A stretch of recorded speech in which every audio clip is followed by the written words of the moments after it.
Can Alissia Benveniste become the first woman to win Producer of the Year non-classical at the Grammy Awards? That's right, Alissia Benveniste, aka Alissia, who is a multi-instrumentalist, songwriter, producer. She has the chance to make history this year, or rather, the Recording Academy, in doing the voting, has a chance to assist Alissia in making history in becoming the first woman Producer of the Year Grammy winner. And although women artists have won all kinds of awards throughout the Grammys, right? They've had Best New Artist winners, they've had several Album of the Year winners, Song of the Year, Record of the Year, all of the major categories women have won.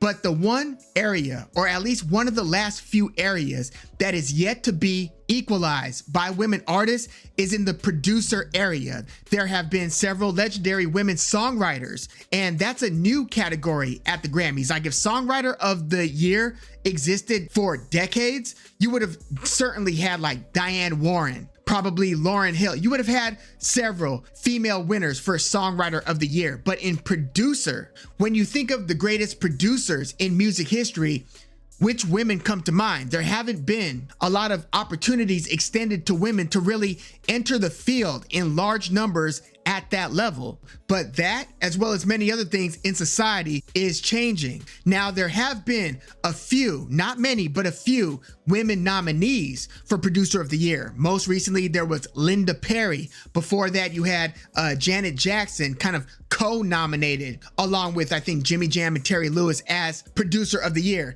Jimmy Jam and Terry Lewis, by the way, the duo, the dynamic duo of 80s and 90s production, they have the most nominations ever in this category. They've got 11 Producer of the Year nominations. Jimmy Jam and Terry Lewis. To put that into context, second place is a two-way tie with 7. So you go from 11 Jimmy Jam and Terry Lewis nominations to 7. It's a tie between David Foster and the late great Quincy Jones. And the most wins in the category is Babyface with 4. And then there's a 4-way tie with 3. There's David Foster, Quincy Jones, Pharrell Williams, and then most recently winning back-to-back Producer of the Year Grammys, Jack Antonoff. He's produced most of Taylor Swift's most recent work. He's produced some of the best work for Lana Del Rey, as well as many others. But Janet Jackson, as I mentioned, was one of the only female nominees for Producer of the Year, as well as Mariah Carey was one of the only nominees for Producer of the Year. She was also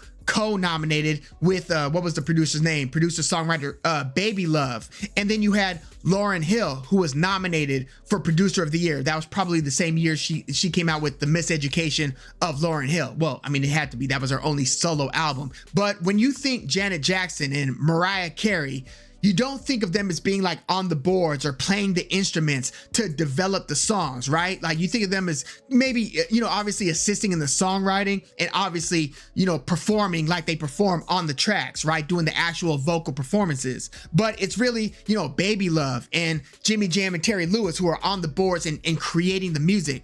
In the case of Alissia Benveniste, she's actually playing the music. Like I said, she's a multi-instrumentalist and she, cut her teeth playing the bass. She started off playing the piano. She moved from Europe to the United States, really got into funk music, P-Funk, Cameo, Prince, and started learning the hell out of the bass. And then she got a couple key calls to collaborate with Prince, with Bootsy Collins, which if you're into funk, those are two of the biggest breaks you could have, right? In terms of exposure, in terms of experience working with some of the best. So Alissia Benveniste is like a musician's musician, and she's worked with Bruno Mars, she's worked with CeeLo, Mark Ronson, Calvin Harris, Mary J. Blige, Coco Jones, Chloe Bailey, BJ the Chicago Kid. She's worked with many artists. And even with that said, when it comes to her like hardcore production credits, I think she's only getting started. For instance, she doesn't have a Wikipedia page yet. I can almost guarantee you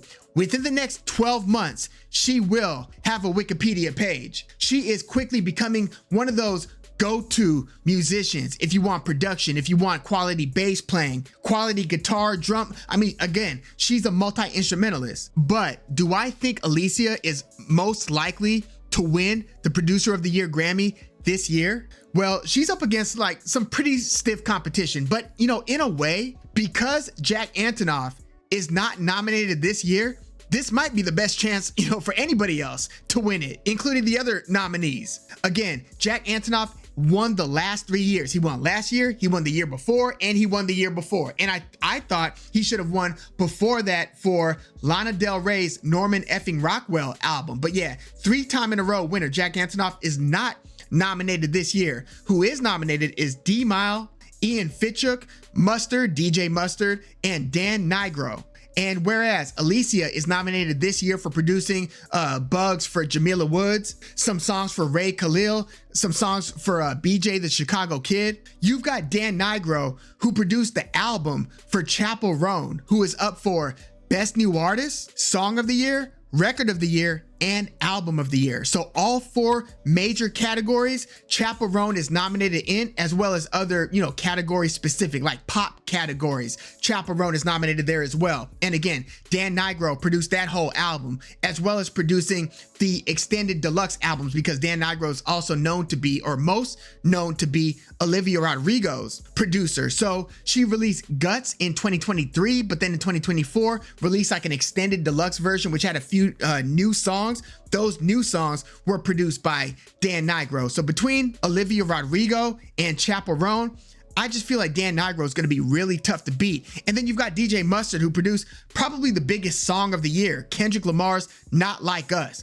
That was produced by DJ Mustard, and Mustard released his own solo album this year as well. But he's mostly being nominated this year because he produced, the song of the summer, Not Like Us, basically the climax of the Kendrick Lamar versus Drake beef/rap battle. And this is Dan Nigro's 2nd time being nominated in this category. This is D-Mile's 3rd time being nominated in this category. He's worked with Bruno Mars on a lot of his music. He worked on the Silk Sonic music with Bruno Mars and Anderson .Paak. He's done a lot of music with the artist Her. Although this year, he's pretty much mostly nominated for working with Usher and with Lucky Day, as well as producing a huge single for Lady Gaga and Bruno Mars, Die With The Smile. So yeah, the competition is really stiff. So again, it would be historic for Alissia Benveniste to win Producer of the Year this year. I just think that it's highly unlikely, given a lot of the production credits that the competition in this case brings to the table. But again, I think Alissia is just getting started in this category. I think she's going to be back nominated again next year, the year after. I think that we're going to see her name on these Producer of the Year nominee lists for years to come. But yeah, I think it would be really cool for her to win, but if I had to bet, I don't think this will be the year that she wins it. But again, I think that the nomination itself is hugely significant, and I would not be surprised if sometime down the line, in the not too distant future, she in fact becomes the first female producer to win Producer of the Year non-classical at the Grammys. But yeah, let me know if you are aware of Alissia Benveniste, if you're aware of her background, her work. She's just one of those amazingly talented and very motivated producer/songwriter/musicians. But yeah, let me know your thoughts about the Producer of the Year category at this year's Grammys. Like the video, subscribe to the channel if you love music like I do. I'm Woog. Thanks for tuning in.